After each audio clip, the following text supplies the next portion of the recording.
Hello and welcome to another episode of Down to Disness, a monthly series where I pick a Disney animated movie and talk about its history and its impact on pop culture. This month's movie is 1947's Fun and Fancy Free, which is not only one of Disney's famous packaged films, but it's one of my favorite Disney films of all time. For those of you who don't know, there was a time in Disney history where Walt Disney produced full-length feature animated films that were comprised of smaller, short films all strung together, and that is what we call the package films. World War II caused a lot of issues for Disney Animation and Walt Disney himself. Namely, their European market was essentially cut off, and this was a huge revenue booster for Disney films. Secondly, a lot of Disney animators were drafted, and so Walt was short on a lot of animators. And last but not least, the Walt Disney Studios were essentially commandeered by the US government to create war-related films to help with the war effort.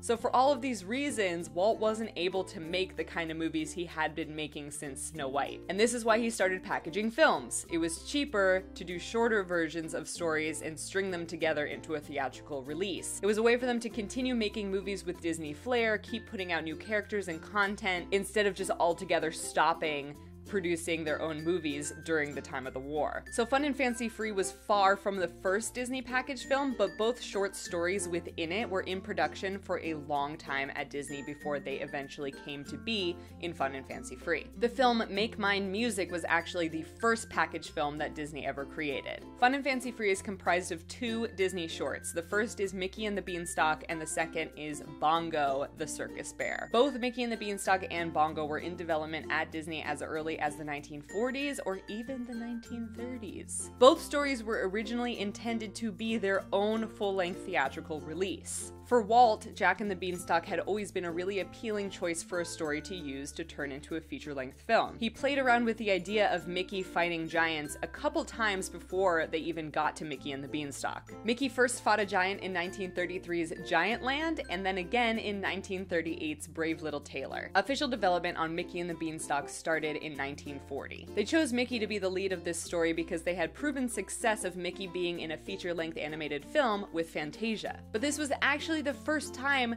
that Donald and Goofy would be in a full-length animated feature ever. The fact that originally Mickey and the Beanstalk was supposed to be a full-length animated feature on its own, but then was cut down to be a short film, obviously a lot of things were changed or deleted along the way. For example, an explanation of where Mickey got the magic beans was originally supposed to be in the full-length feature. They played around with a lot of ideas, most interestingly to have Foulfellow and Gideon from Pinocchio be in the movie and have them play the part of the swindlers who get Mickey to sell his cow in exchange for the beans. In the end, they ended up going with a concept where Mickey was gifting his cow to the Princess of the Happy Valley, which happened to be Minnie, and in exchange, she gives him some magic beans. You can actually see this full scene online in sketch form, and obviously it makes sense that it was cut because who really needs to know how Mickey got them beans? Something else borrowed from Pinocchio is the song Happy-Go-Lucky Fellow, which opens the movie Fun and Fancy Free. This song was originally written for Pinocchio, but was cut from production, so it works to have Jiminy sing it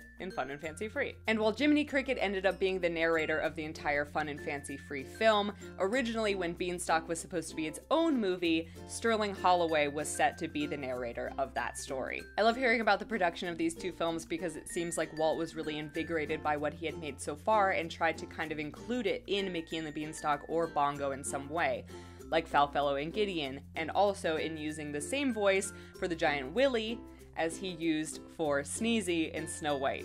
Giant Willy sounds just so funny put together. But yes, Billy Gilbert, who voiced Sneezy in Snow White, came back to voice Willy in Mickey and the Beanstalk because he was really well known for having a comedic loud sneeze, which obviously he used for Sneezy, and then used again for Willy. A lot of you also might be surprised to hear that for a long time, Walt Disney himself was the voice of Mickey. Yeah, it's me, I guess.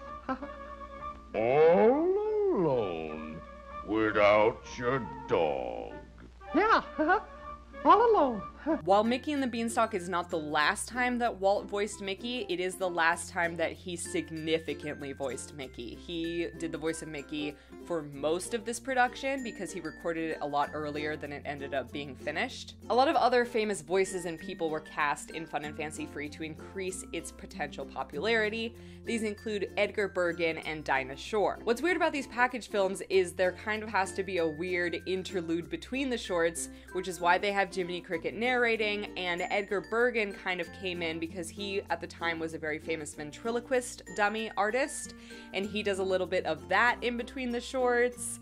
They kind of need to string everything together in a seamless way, and so they do so by having these kind of like interstitial moments with Jiminy and dummies and little kids and dolls and toys, and it's kind of just an interesting thing that we don't really see anymore in movies, and I find it really cool.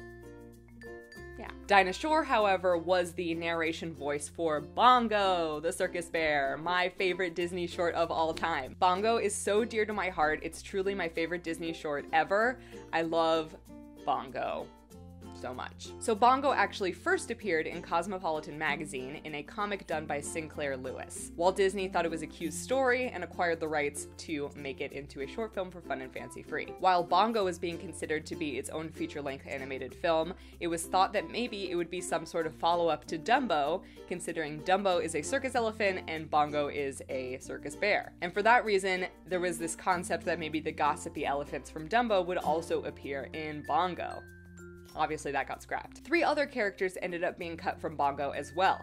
This includes a chimpanzee named Chimpy, who was kind of Bongo's assistant, and 2 mischievous bear cubs that Lulabelle and Bongo kind of have to look after. Kind of reminds me of the little brothers from Brave once they turn into bears. Originally, the character designs for Bongo were meant to be more realistic depictions of bears. Honestly, a lot of the concept art reminds me of the movie Brother Bear, which was made so many years later, but they were really going for a more realistic version of a bear, until they ended up just kind of doing the cartoony version that we all know and love today. The bear that remained the most true to his concept art was Lumpjaw, Bongo's adversary. Overall, Fun and Fancy Free ended up being a moderate success for Disney because it was really a relief for people to be able to go to the movies and see something really light and fun in the middle of all the troubles of the war. It was these package films that kept the engine running and made Disney able to make movies that came after, like Alice in Wonderland and Peter Pan and Cinderella, because if they had just stopped animation production during the war,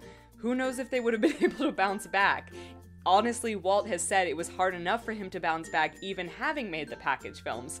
So who knows what would have happened if these package films had never been made. It's just a super weird moment in Disney history to look at the 1940s and World War II and see the choices that Walt made to keep his animation studio going. He did a lot of things that people weren't doing at other studios, and who knows what people would do today if faced with similar issues. I know this really wasn't a movie that anybody was heavily requesting, but it's my favorite, and so it was kind of just like a little gift to me.